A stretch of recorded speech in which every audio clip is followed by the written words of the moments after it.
The time is 11:28 a.m., October 5th. So I am not at liberty to say anything that's happening in this terror cell. And it's one of those days, like every day in here. But I am to report this. So I have my green light time, like right now. I had a timer going, but I sometimes get a hit to go that momento pronto. So I did. And I went out and I had another white homosexual male refused to move at all out of the sidewalk with two large bags. They weren't very heavy, you could tell, because the bags were moving and swaying in the air. They were filled with like flowers or something very lightweight. Two huge bags that he was refusing to move. So he was being feminine, like a very queer, you know, twisted man, Liberace, very weird, very flaming gay, which can be sometimes mental illness because they're so obsessed with theatrically acting like a woman. It's not really healthy. You know, if you're a gay man and you're just feminine or whatever, or you happen to be, you know, really feminine, that's one thing. But if you're always in the theater MO headspace of acting out your behavior, that's a whole nother diagnosis in itself. And you can go ahead, United States of America, and argue everything I say. So he refused to move. He's white.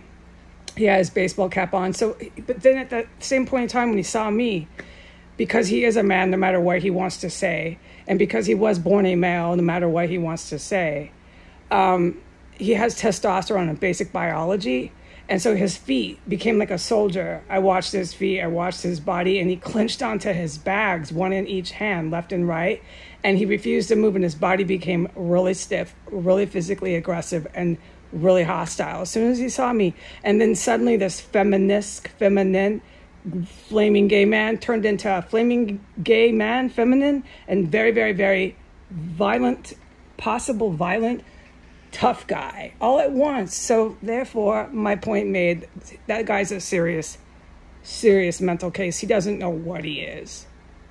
He doesn't know who he is or what he is. And he's walking past a chemical weapons warehouse, and he's walking past the survivor and witness to it, and he's refusing to move. He's intimidating and bullying the survivor and witness to terrorism. And he knows that he's recognized her already because they all recognize me, and he refused to fucking move. And I'm coming with the cart. So I let him go ahead, and we almost bumped shoulders. He's going to just stand there with all his bags taking up the whole sidewalk. You know what? I didn't move either. But I don't collide myself into people. I did move my body. But every time this is repeated pattern is going to be this way, it is not going to change. The gay homosexual men in Washington, D.C. are going to be permanently, really jaw-dropping, astoundingly physically aggressive, hostile, and jaw-dropping, astoundingly intimidate me on the sidewalk every time I go down the street. They will not stop. They're getting more and more and more aggressive. And aren't these like queer gay guys that just want to be like girls? Not when they see me, they get really, really, really, really dangerous. I'm sorry. I wouldn't want to confront one. I don't fight people. I certainly don't want to fight a big old guy. I don't care if this big old guy thinks he's a girl. I don't fight people, and it's not men I'm trying to fight. Okay? So that happens. So I continue to go take my garbage out. All right? And I come back, and there's this white female. She's like your typical drug abuser, platinum blonde hair, walking down the street. She decides that she refuses to move. She's walking her dog as well, her like $2,000 petite small dog. She stares and stares and stares and stares me down. I don't look at her, but I catch out my peripheral as I'm passing her. She's staring me down so hard as I'm passing her that her neck is turning. She's watching me like as if she's a camera filming me. She wasn't filming. She was just staring and staring me down. I could see it out of the peripheral of my eye. Not ever once did I make eye contact with her. I couldn't tell you what color her eyes are or any of that. I don't interact with the people in DC. So that was another one. So we got the gay white guy who's trying to get into a boy fight with me, although he thinks he's a girl. I don't fight anyone. I certainly don't fight gay guys, okay? You can avoid physical altercations. It's not hard.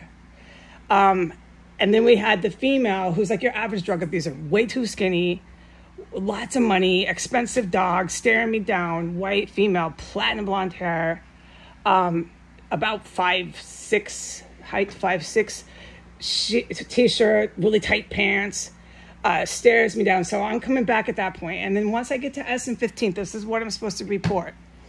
3 DCPD SUVs came down from 16th and S Street. And they all came trying to, with their lights, driving like you're supposed to through police training. They did do that. They exercised that much. Past their personal claim to fame. They're famous for it. They wanted that.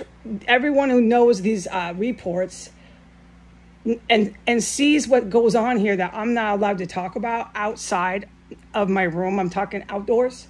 I'm not allowed to talk about anything anymore.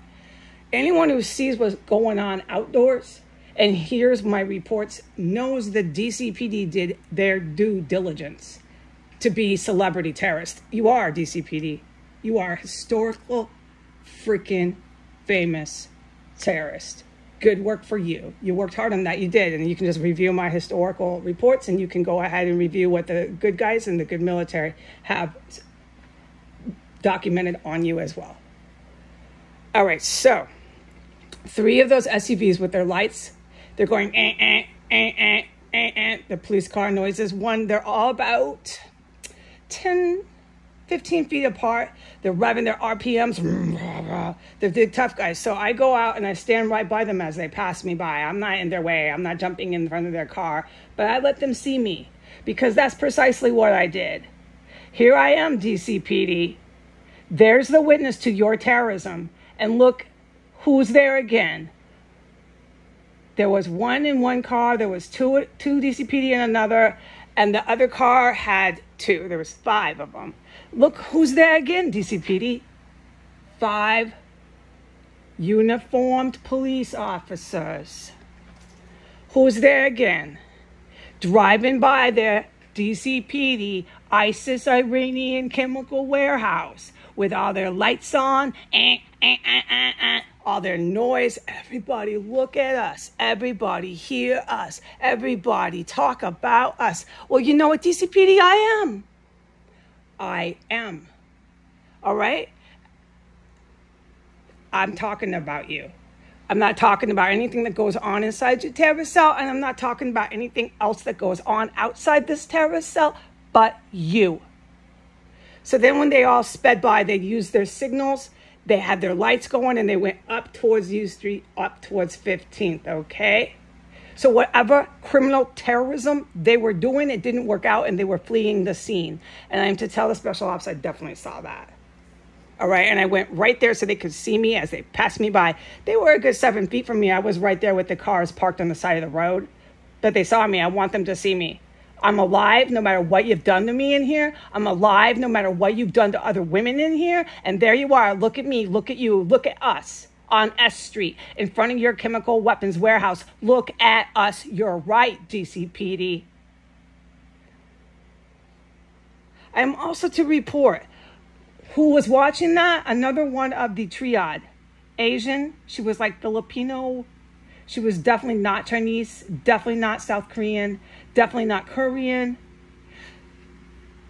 I'm also to report there was a triad sex worker. She's in the sex trade big time, who, while her cops were going, before I did what I did and stood by the cars that were parked on the side of the street so the DCPD could look at all of us on the street together, she was staring me down. So I'm getting your typical harassment and intimidation by sex workers to no end here. I've reported that before I even moved into this terrorist compound.